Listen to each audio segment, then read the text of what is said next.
What is up, people? Welcome back. Glad to be here. Hope you guys are doing good today. We've got some news for you.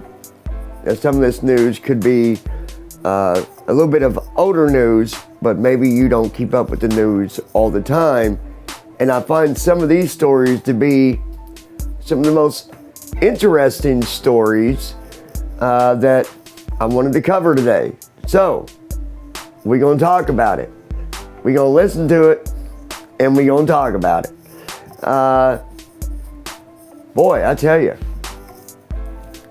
when Donald Trump said that he was going to start giving our military new technology and new equipment, new fighters, and all that stuff, he wasn't lying about that. So let's check out this little news article about the newest fighter, the F-53. Let's check it out.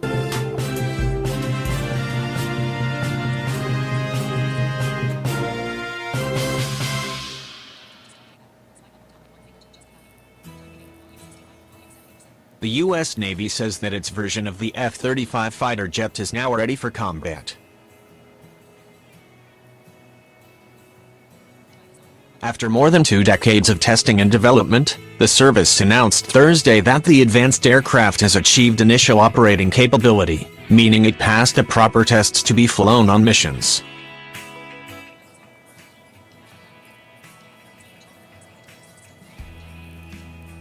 Thursday's announcement comes shortly after the first squadron of Navy F-35s completed aircraft carrier qualifications aboard USS Carl Vinson. The F-35C is ready for operations, ready for combat, and ready to win, said Vice Admiral DeWolf Miller, commander of Naval Air Forces. We are adding an incredible weapon system into the arsenal of our carrier strike groups that significantly enhances the capability of the joint force.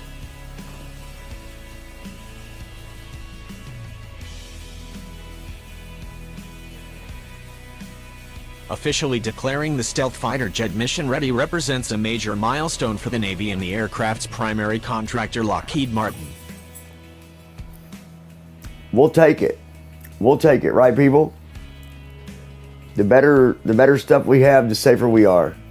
We congratulate the Department of the Navy on achieving initial operational capability with its fleet of F-35Cs, Greg Ulmer, Lockheed Martin Vice President and General Manager of the F-35 program, said in a statement.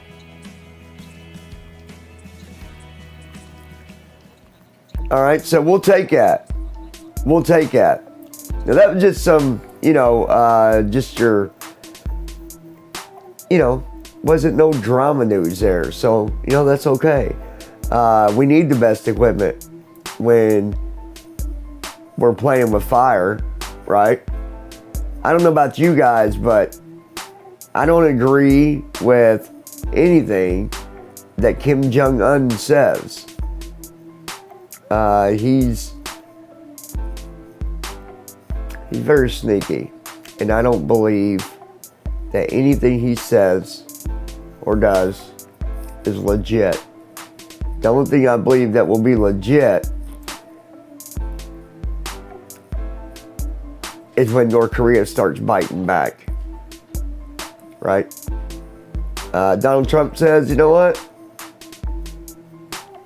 Well, let's see what Donald Trump says, shall we? Have a listen. Good evening, I'm Jeff Blow reporting tonight from Vietnam, where a nuclear summit with so many expectations broke down in a flash. The meeting between President Trump and North Korea's Kim Jong-un began with smiles and anticipation.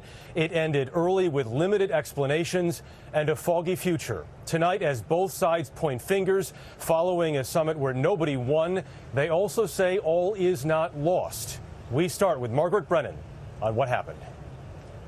As you know, I'm on my way back from Vietnam. President Trump returned to U.S. soil with little to show from his face-to-face talks with North Korean dictator Kim Jong-un. He did not even address the failed diplomacy in brief remarks to troops at an Alaskan Air Force base. Sometimes you have to walk And this was just one of those times. Before leaving Hanoi, the president explained why the negotiations had been abruptly cut short. Basically, they wanted the sanctions lifted in their entirety, and we couldn't do that. They were willing to denuke a large portion of the areas that we wanted, but we couldn't give up all of the sanctions for that.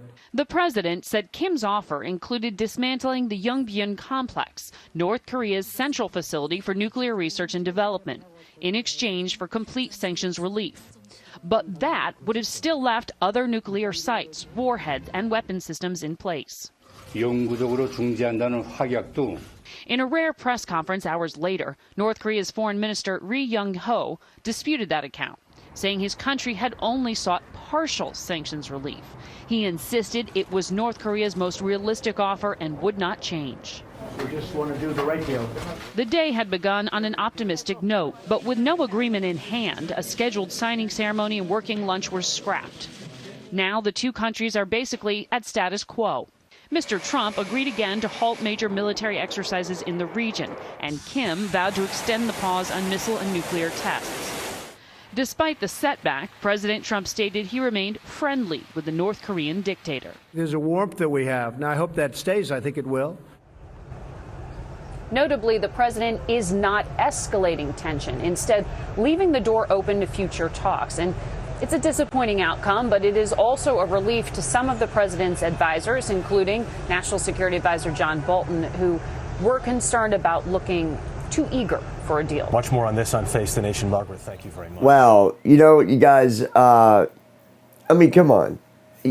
For Trump to trust this guy he's playing with fire. And I don't know why. You know, I've been telling one of my best friends ever since all this started with North Korea, when they were making their threats, when Donald Trump and Kim Jong were arguing back and forth. I've been saying since day one, he's not trustable, and all he wants to do is get the heat off of him, right? That's all that Kim wants to do. He wants the heat taken down so that he can do what he's got to do without us paying attention. Now, I don't have the article in front of me right now, but I did see an article where they said they were, our satellites picked up a missile testing site that looked to be getting put back together. So, what do you guys think? Do you really think that we're going to continue to be at peace with North Korea? I don't. We never have. North Korea's always been about them, nothing else. You know, the leader of North Korea, he's more worried about taking care of his weapons and the army than he is providing food to his people. You know, people over there are starving, and you know, it's not a nice place. You guys know that. So, what do you think about that? Now, let's go talk about another little news article about Mr. Trump. Could Trump Jr., that's right, bring the U.S. president down the piper? Let's have a listen.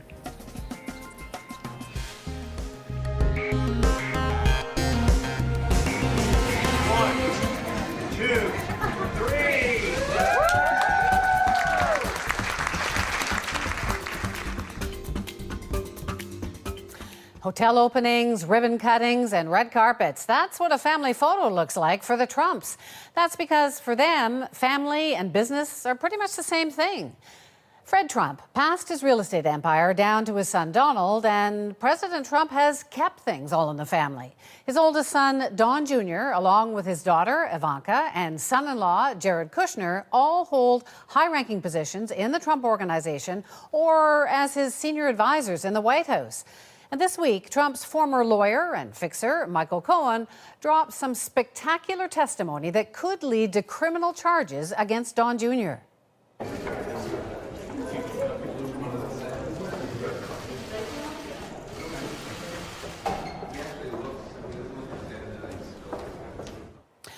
Here are the clues to watch. First, Stormy Daniels. The hush money Cohen paid to the porn star just before the election to keep her alleged affair with Trump a secret.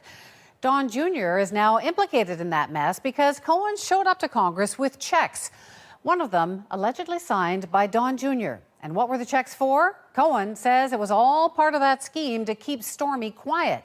So why is that important? Well, if Don Jr. knew what the money was for, it means he could be prosecuted for violating campaign finance laws.